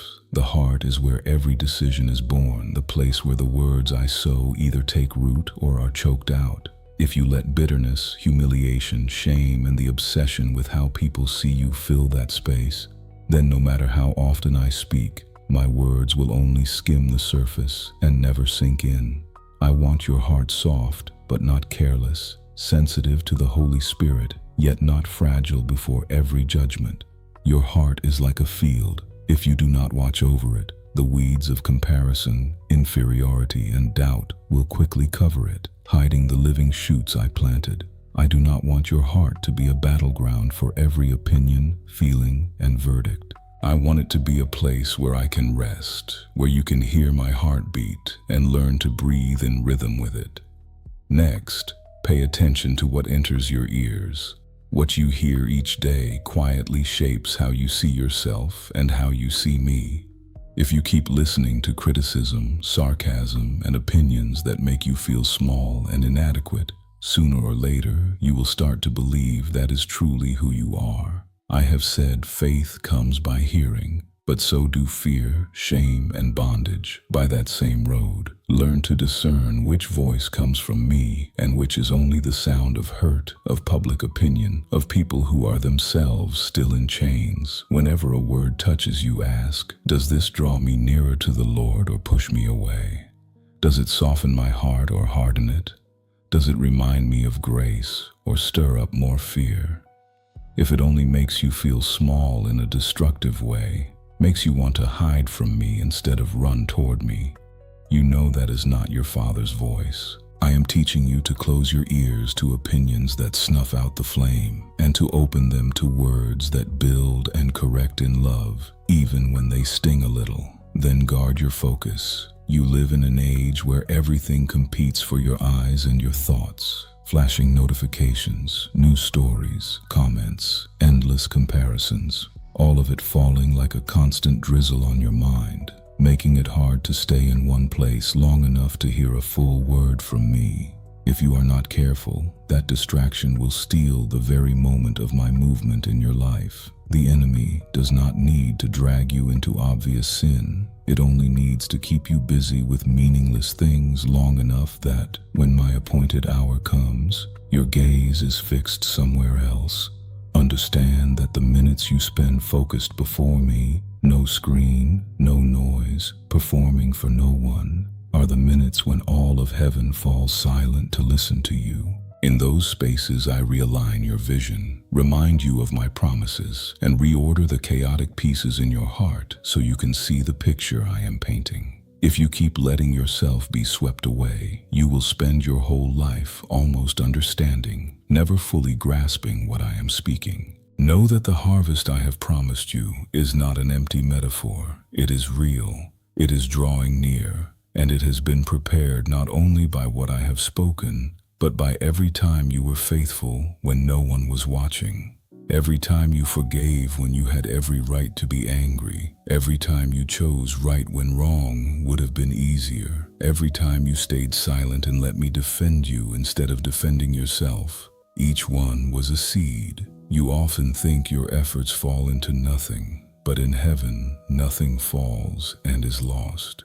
I have gathered up every small action, every unapplauded step, every night you wanted to quit, yet still whispered, Lord, I trust you. That is why I can tell you the harvest is no longer just a possibility. It is a reality gradually unfolding. When it comes, you will see it is not the fruit of a momentary spiritual high, but the fruit of all the years you walked persistently with me. So I urge you earnestly, do not let go just because you are tired. Do not step back just because you fear people's words. Do not lose your focus for a few glittering distractions in front of your eyes. Your victory is far closer than you think. You believe you are still in the middle of the road, but you are already at the turning point. You think you are only just beginning, but I already see, stretched out ahead, a field in full bloom. You did not arrive here by chance. Look back and you will see a chain of steps you thought were small, but which I used to lead you to this exact point. Relationships knit together and then loosened. Doors that opened and seemed lasting before they closed. Stretches of road you thought were detours that actually drew you nearer to me. None of it was random misfortune. It was brushstrokes in a picture only I can see whole. You may think you simply happened to scroll past, happened to pause, happened to hear these words. But in my world, for those who belong to me, by chance, does not exist. You think this is an ordinary moment, a small decision to open a video, read a passage, listen to a line. But in heaven, this moment was scheduled long ago. I already knew the day you would be weary, the hour you would waver, the minute you would be ready to give up. And at that precise point of wavering, I arranged for my word to touch the exact place of pain in your heart. I do not always use great events to call you. Many times I use only a quiet moment in the middle of the noise, when you are tired enough to stop pretending to be strong and wounded enough to be willing to hear the truth. This is one of those moments. Understand that what you are hearing is not just a talk or an emotional piece of writing, not merely a pretty idea or a passing burst of inspiration. This is my confirmation that I see you, that I have traced every step you took to arrive exactly where you stand. When you hear, "Do not fear people more than me. Do not miss the hour when I open the door," these are not generic pieces of advice. They are my hand on your shoulder as I speak to you by your own name, drawing you out of the fog of human opinion into the light of knowing that your Father in heaven sees you and calls you personally. My voice is not like the world's voice because it is not based on your present merits, but on what I ordained for you from the beginning. I am the Lord your God. I do nothing aimlessly, and I speak no word that does not carry eternal weight. When I let a message touch your heart, it is because I have hidden within it the answer to the very confusion you are facing. I do not toy with your tears or your hope. If I remind you to guard your heart, your ears, your focus, it is because I know exactly what threatens you in the season ahead. If I tell you victory is near, it is because I see the timelines you cannot. While you see only a present tangled with memories, I see the beginning, the middle, and the end at once. I know precisely where you are prone to stumble, where you are likely to turn back, where you are tempted to stop because you fear people's words more than losing my voice. So do not take this moment lightly. Do not scroll past it as a piece of nice content and leave it there. Let these words keep seeping into the places you usually keep closed. Let them question you. Who is directing your steps? The eyes of people or the eyes of the Father who is defining who you are? Your past and the mockery or the call of the one who created you? Be honest before me about your fear of public opinion, about the times you stayed silent because you dreaded criticism, about the dreams you hid away because you feared people's laughter. I do not despise those weaknesses. I simply do not want them to bind you any longer. When you dare to lay them bare before me, I begin to untie each knot one by one. From this point on, what I long for is that you gradually shift from fearing what people think to fearing missing what I am doing. I want you to tremble not at criticism, but at the realization that if you keep stepping back, keep hiding, keep letting public opinion rule you, you may end up standing on the sidelines while I open doors for those who dared to trust me. I am not excluding you, but I will not force you either. I invite you into a new realm, the realm of those who dare to live for me rather than for their image in others' eyes. There you will taste a sweet freedom, not the freedom to do whatever you like, but the freedom of no longer being gripped by those judgmental whispers. Treat my word to you today as a marker. From here, you can keep living as before, always glancing over your shoulder, weighing people's reactions before each step, or you can start asking a different question. Does this bring me closer to him? Does it distort or restore his image in my heart? If the answer is yes toward me, then step forward boldly, even if people do not yet understand, even if some disagree. But if the answer leans towards simply making you look better in others' eyes while dimming my voice, then you know you must let it go. I will not abandon a child who dares to choose me over choosing safety. And as you walk on from this moment, even if it is only a small change in how you think, react, and face others' opinions, remember, you are not walking alone. The one speaking to you now is the same one who will go with you in every hidden choice. I will bring these words back to your mind at the very moment you are about to slide into your old way of living. I will stir in you a holy discomfort whenever you agree to let public opinion rule you. Not to crush you with guilt, but to remind you that you were called to something deeper, stronger, more beautiful than that. And little by little, as your heart is guarded, your ears learn to be selective, and your focus is set in the right place, the harvest I have spoken of will begin to take shape. Not loudly, not for show, but clearly and surely. you will realize that no detail of your journey was wasted, that I never came to you merely to fill a gap. Each time I touch you, I turn your path a little. Each word I speak sets a new milestone on the road you walk. And this message you have just heard is one of those milestones, the place where you lift your head above the noise of people's voices and begin to fix your gaze more steadily on my eyes, the eyes of the one who has never done anything without embedding an eternal purpose in it for your soul. When you dare to choose my voice over the noise of this world, something very gentle yet profound takes place in your heart. The spiritual doors you thought were locked begin to open one by one, not because you suddenly became more worthy, but because now you are standing in the right place to see my hand at work. There are opportunities I prepared for you long ago, but only when you stop bowing before public opinion and turn your face back to me will you realize they were always there, waiting for you to step into them.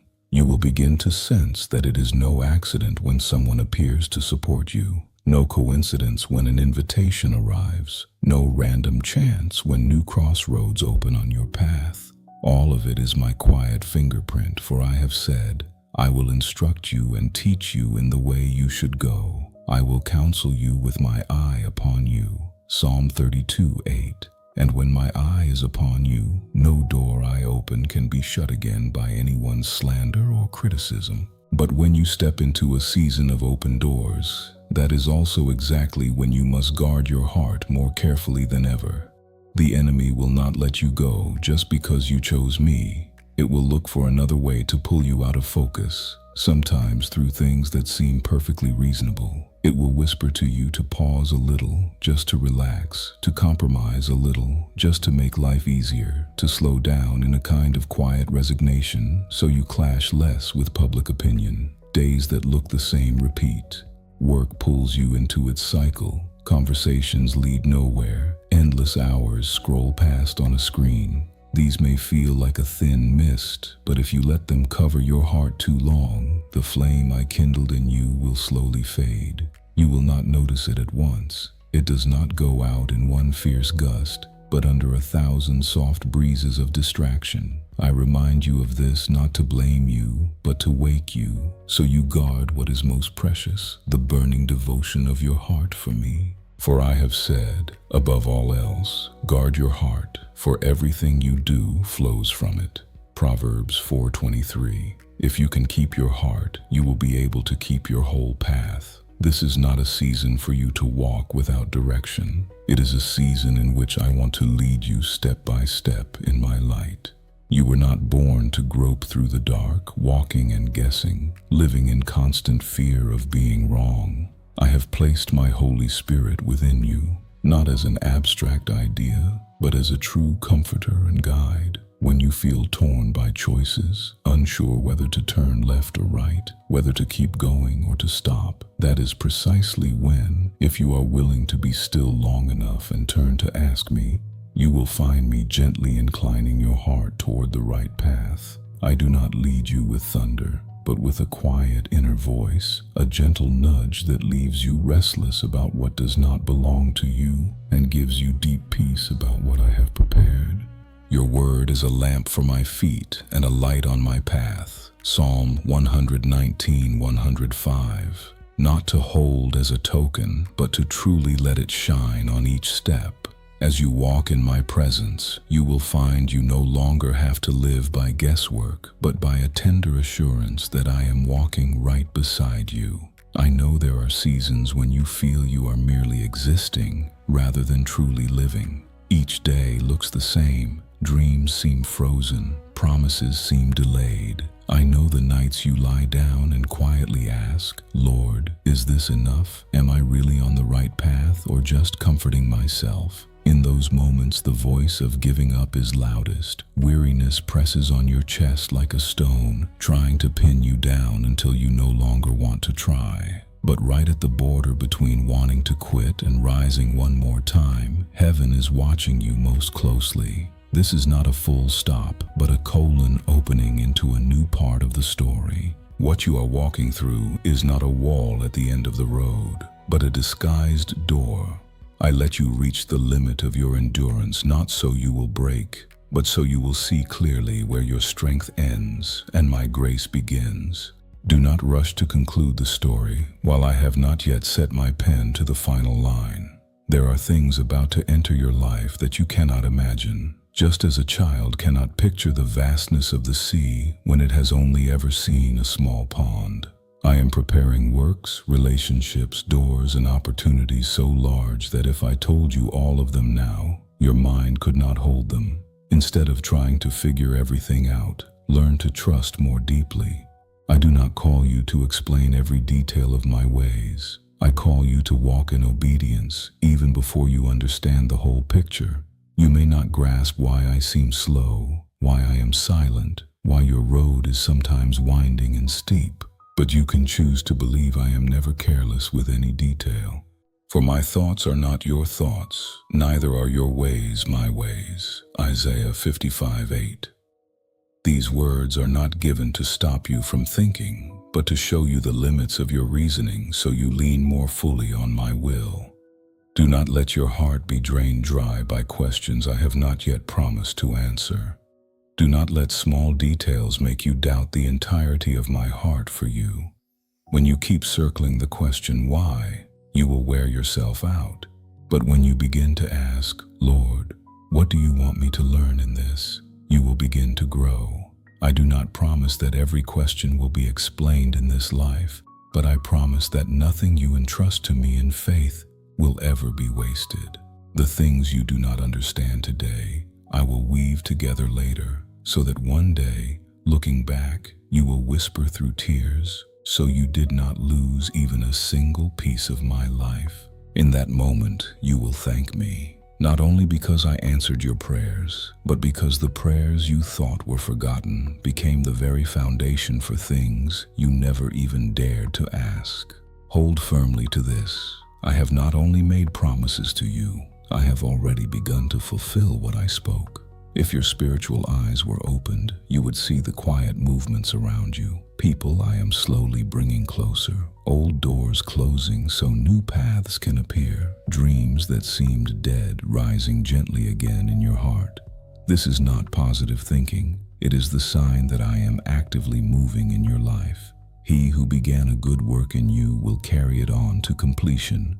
Philippians 1:6. I do not begin only to abandon halfway. You may pause because you are tired, but I do not stop. You may not see the future, but I still see the whole journey.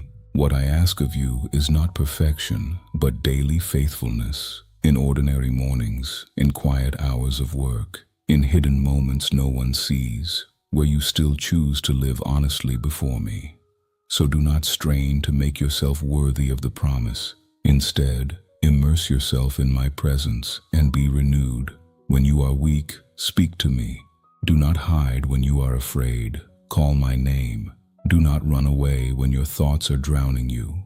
Open your mouth in praise instead of sitting alone with your worries. Do not chase after proving what I have spoken. Let me prove it through your life. Put your feet into the small tasks I entrust to you, and you will see my arm open up things you never dreamed of. People may not understand your choices. They may mock you for daring to obey me. But on the day I defend you, they themselves will have to admit that something very different has happened in your life. And as you keep walking, not in fear of public opinion, but in reverence for me, you will discover something wonderful. What matters most will no longer be where you stand in others' eyes, but whether you stand in the right place in mine. Then every door I open will no longer be a reason to worry about what people think, but an opportunity to pour out your heart to me by using it faithfully and humbly. You will no longer live in constant dread that doors will slam shut on you, because you will know that your life is determined not by the hands of people, but by my hand, the one who began, who is continuing, and who will complete everything I have spoken over your life.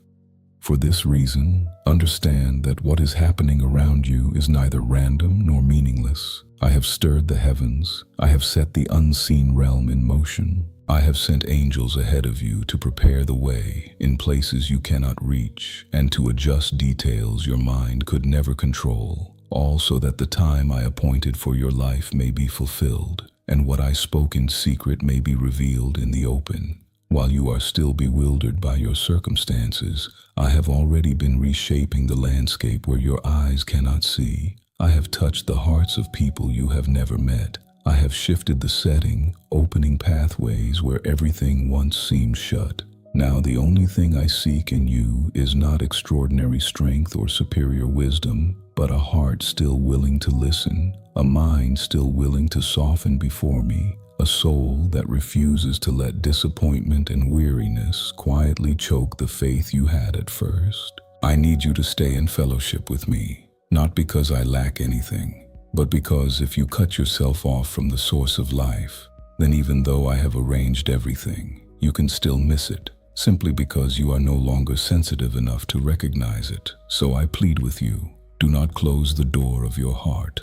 Do not let old wounds force you into silence before me. Do not let people's words, moments of being despised, or prayers that seem unanswered turn you into someone who builds walls. Keep your heart open, for only then can you tell my voice from the noise of the world, and only then will you clearly see my hand at work behind every seemingly meaningless upheaval of recent days. Remember, the moment I appointed is still drawing near. The spiritual clock I started in your life has never stopped, not for a single beat. Every morning you wake, every night you toss and turn, every weary sigh is being counted into that timeline. Each small moment quietly carries you closer to the point when my word becomes reality. When that day comes, when your eyes see what you have carried so long as only a fragile hope, you will be astonished to realize that not one time you knelt was unnecessary, not one sleepless night was wasted, not one cry of anguish fell into an empty void.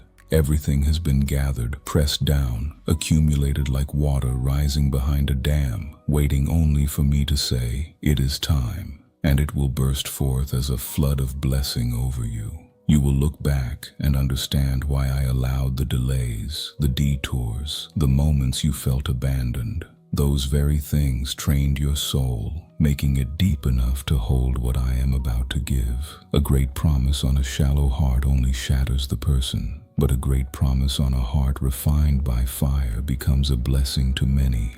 I assure you, I have not led you down a long road just to leave you standing at the finish line. I have not brought you through winding seasons of testing, through being misunderstood, through doors slammed in your face, only to leave you right beside the wall of the promise. That is not my nature. I am the one who begins, and also the one who completes. I am not a builder who leaves a house half-finished, abandoned on cold ground. If today you are still alive, still longing, still stirred whenever you hear my name, that is the sign that I have not finished your story, that the next chapter is still being written, that you are not a minor character crossed out halfway through. So do not surrender to weariness. Do not let lukewarmness quietly erode what is still beautiful in you. I know there were moments you wanted to shut every door, to stop believing, stop hoping, stop expecting more, so you would never have to hurt again.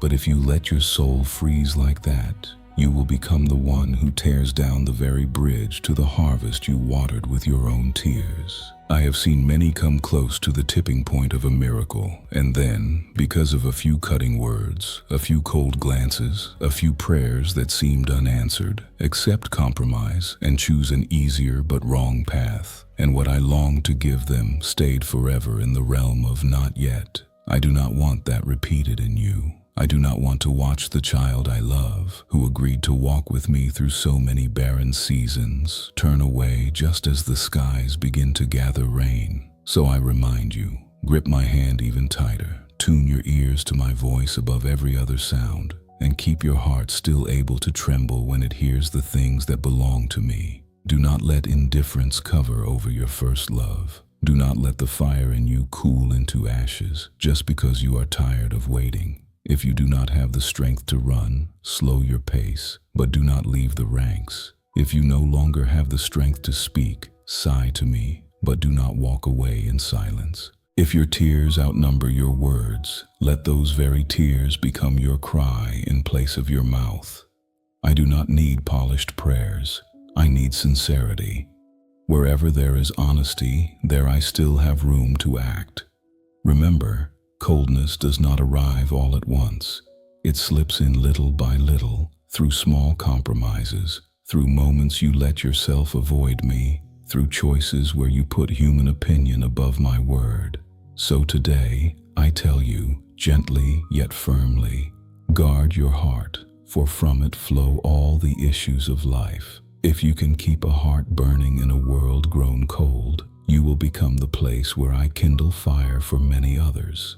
If you dare to stand firm while the crowd wavers, you will be living proof that I truly can transform a life that clings to me to the very end. And it is precisely when you decide not to let discouragement and coldness steal your portion that you will see the doors I have spoken of so many times begin to open, not because you forced them, but because my own hand opens them for the child who chose to trust me all the way.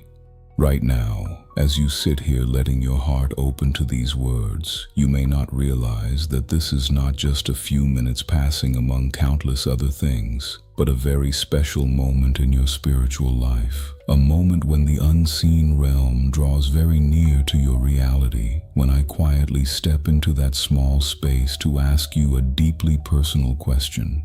Do you still want to walk on with me? I am not looking for great feats. I am not waiting for something loud and impressive. I am simply asking whether there is still a small yes in your heart for me. And so that this yes is not only in your thoughts, I invite you to use the very hands holding your phone, touching the screen, as a visible sign of what is happening invisibly. Respond to me with a simple action that carries spiritual meaning. You can press the button to show your agreement, to subscribe and stay connected to this channel, as a way of saying to me, I am still here, I am still listening, I still choose to remain in what you are speaking. To others it may look like an ordinary tap, but I see it as a seal on your soul, like the memorial stones my people set up whenever I did something among them to remind themselves forever. It was right here that the Lord met me. I know you may think, how important can it be just to press one button? But with me, no decision is small when it is made out of love for me and in answer to my word. Every quiet step, every seemingly anonymous choice, I gather into a stream that carries you further into my purposes. When you dare to show your commitment, to publicly choose to remain under my voice instead of scrolling past like so many others, you are trampling on the fear of public opinion in a very concrete way. You are no longer only listening to me in secret, but letting your decision leave a mark on the outside, the way someone raises their hands in worship in the middle of a crowd, or steps forward to confess their faith. That small action is not insignificant to me at all. It tells me you are not just listening for pleasure, not just moved for a moment, but willing to let your heart be stirred until it moves you to act. In a world where people can switch off anything that does not please them in an instant, your choice to stay a little longer is already a powerful declaration. I see every one of those silent choices. I know when you mean to just scroll past, then stop because something inside you says, listen to the end. What if the Lord is speaking to you? I notice every time you want to give up and then come back. Every moment you reopen the words I have spoken just to remind yourself, God is still at work. When you subscribe, when you leave a sincere response, when you save something like this to listen again, do not imagine it is only a matter of habit or technology. I see it as stones you are laying down on the road of returning to me. I do not require loud, spectacular declarations. I simply treasure the heart that says, I still want to stay connected. I still do not want to lose his voice among all the other sounds. To me, that is precious enough to write down, for it is written, nothing in all creation is hidden from his sight. Everything is uncovered and laid bare before the eyes of him to whom we must give account. And I, who see what human eyes cannot, know the true reason behind every action you take in secret. When you choose to express your response through something so small, you are signing your name to a new commitment between us. Not a perfect commitment, not a promise that you will never stumble again, but one that says, even in my weakness, I still want to stay in the flow of your grace. The button you touch is not a magic charm that changes your life, but a sign for you to remember that in a very ordinary moment, you decided not to turn your back on the call. One day, when your heart is shaken, when you again find yourself afraid of what people might think, you will need such markers to remind yourself, my heart once chose the Lord, and that day I dared to show it. So today, I will choose him again. I do not use outward gestures to measure your worth, but I use them as leverage to lift you up because I know you are dust, that you need things your physical eyes can see in order to remember what your spiritual eyes have once seen. To me, a single touch is not just movement on a screen, but the picture of a deep decision. For wherever you touch, your heart is already moving toward that place. The world tugs your hand in every direction, inviting you to touch all kinds of content that draw your spirit away from me. But today, I invite you to use that same familiar gesture to turn back to me. You are not touching what is useless. You are touching what softens your heart and stirs your faith again. When you do that with the awareness, I am doing this because I want to cooperate with what God is speaking. I want to stay connected to the source that nourishes my soul. That action becomes a wordless prayer amid 1,000 things racing to capture your attention. I delight to see you offer me a portion of that attention. That is the portion I use to sow new seeds into your heart. I speak to you as a gentle father. Do not despise small choices. The doors I open in the spiritual realm are often pushed open by things that seem very small. One day you will realize that the great turning points of your life did not begin with noisy events, but with an ordinary evening when you listened and quietly nodded your agreement with me. Today can be such a day when you decide not just to listen and be done, but to mark in your heart, I want to continue this journey. You will have taken one more step out of the fear of people's opinions and closer to the moment when I defend you and lift you up. Others may not notice, but I, the one who called you by your own name, take note of it all. As the promise says, your Father, who sees what is done in secret, will reward you. And I reward not only with material things, but with inner renewal, with strength, with peace, and with a clear direction for the days ahead. So if you sense a gentle stirring in your heart, do not quench it. Do not say, maybe next time. Do not let embarrassment or the habit of scrolling past everything pull you out of this moment. Respond to me in your own way.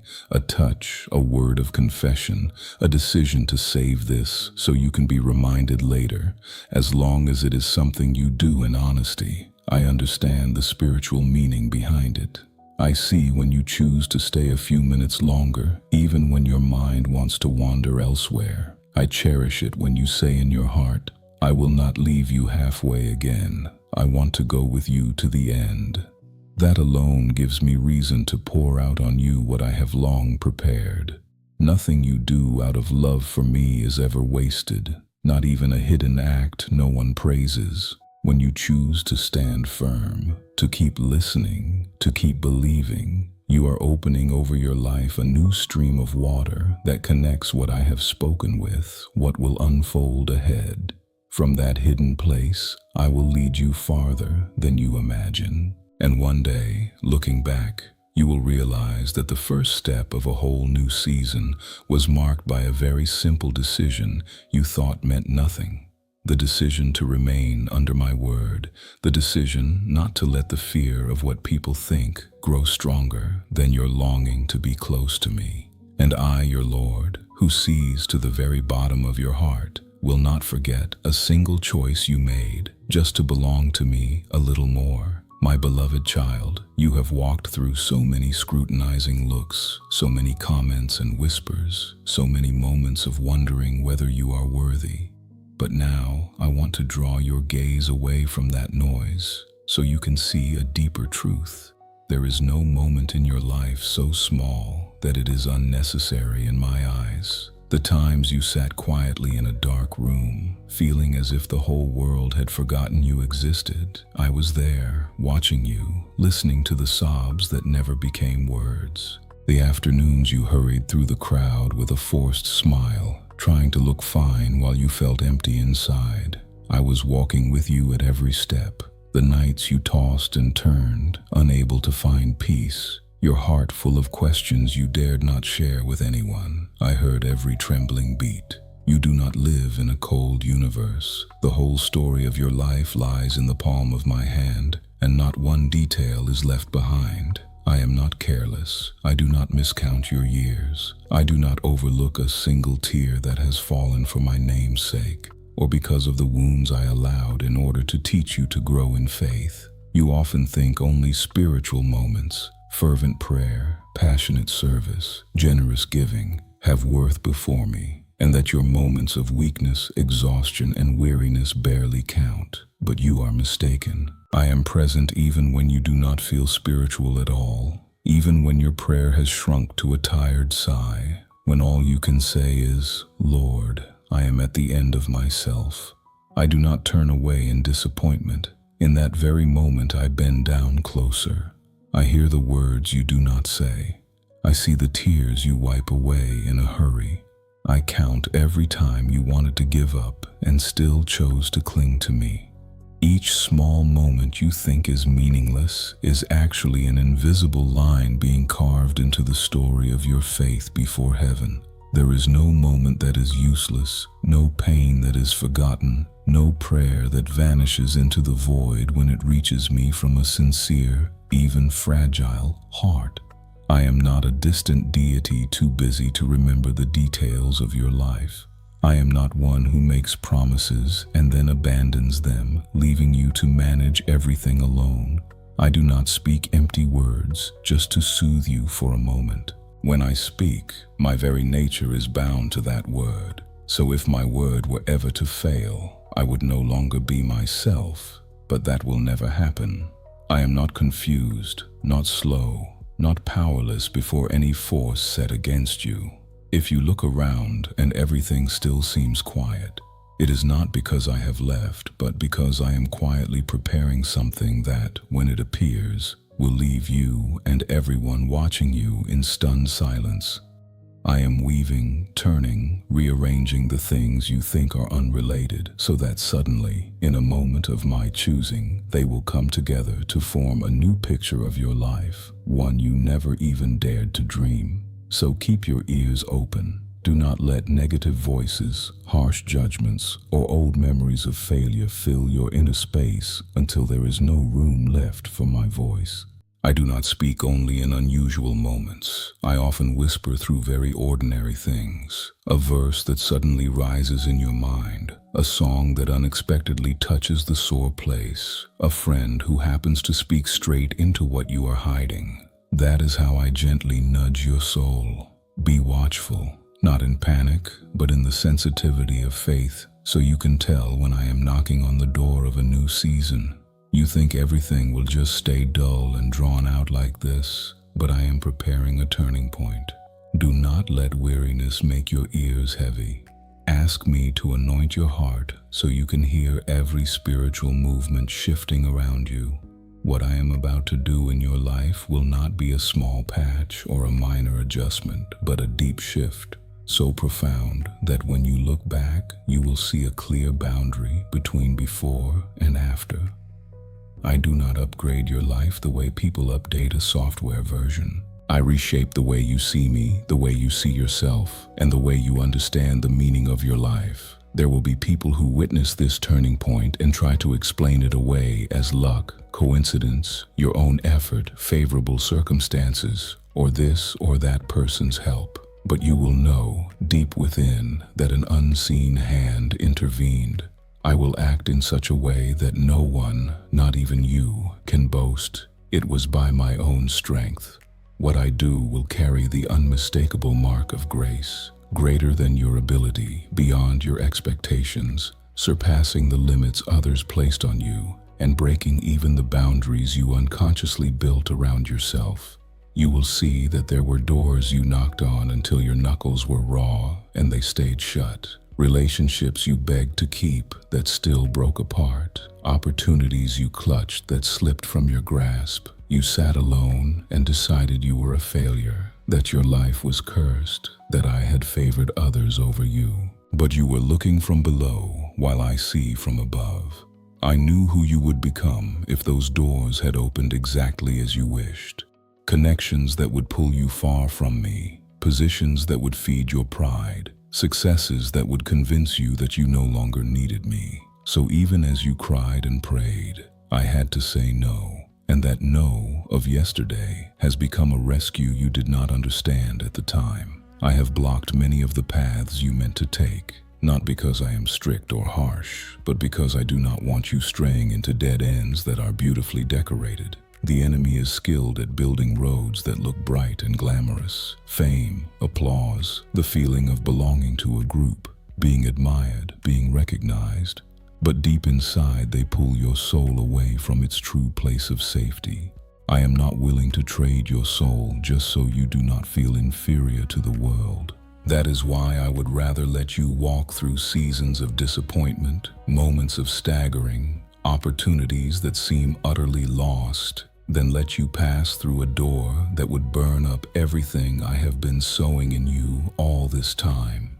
Have you noticed that after each closed door, even though your heart ached, you still had me? And over time, new pieces began to appear. A healthier relationship, a more peaceful direction, an environment more aligned with the nature I placed inside you.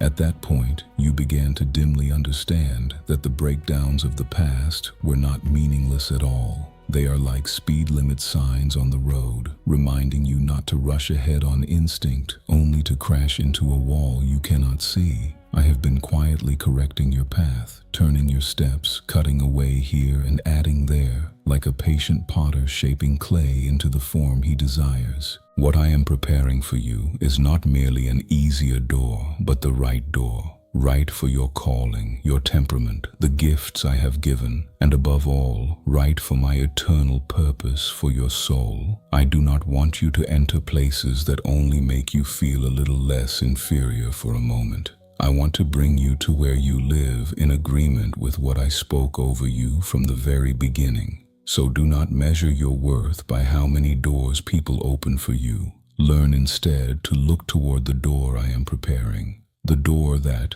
when you walk through it, will free you from straining to prove who you are, because my very presence on your life will speak for itself. When you hear me speak of a coming change, do not shrink it down to the size of your fears or your past experiences. Do not quickly assume it'll probably just be a little better than now, and that's enough. I am not the one who gives you barely enough to get by. I do not lead you out of scorched land only to set you down in a barren place that is merely tolerable.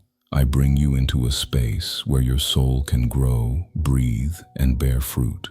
What I do always has this purpose: to restore my image in you, not merely to patch the torn places on the outside. And when my appointed time comes, you will not need to try to impress anyone, because my intervention itself will be the greatest testimony. Those who were used to looking at you with contempt will stumble over their own explanations. Those who said you were nothing will be surprised by the peace, the stability, the newness in you.